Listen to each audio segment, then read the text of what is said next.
Welcome to Chillin' 101. We hope this video helps. In this video, I will explain how to play Assetto Corsa on 3 screens. First, ensure your computer meets the necessary specifications, including a powerful graphics card with at least 3 display outputs. Next, we'll dive into configuring your graphics card software, whether it's NVIDIA Surround or AMD Infinity, to create a single, expansive desktop.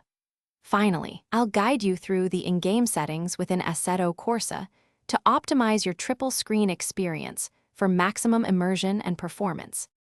To begin, you'll need 3 identical monitors for the best visual consistency.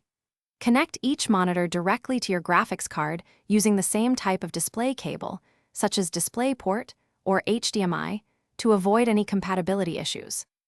A powerful graphics card is crucial, ideally with at least 8 GB of video memory, to handle the increased resolution and maintain smooth frame rates across all 3 displays. This setup forms the foundation for your immersive racing simulator. Once your monitors are physically connected, open your graphics card's control panel. For NVIDIA users, navigate to the Configure Surround, Phase X option, and enable Surround. AMD users will find similar settings under Infinity. Follow the prompts to arrange your displays in the correct order, typically left, center, and right. This step merges your 3 individual monitors into one large, continuous desktop, which is essential for Assetto Corsa to recognize them as a single display. Now, launch Assetto Corsa and go to the video options. Select the combined resolution that your graphics card software created, for example, 5760 by 1080 pixels.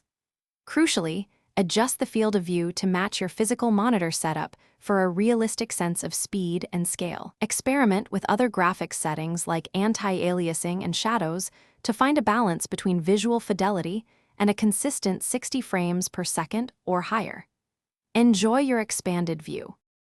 Thanks for watching. Consider subscribing if we helped you.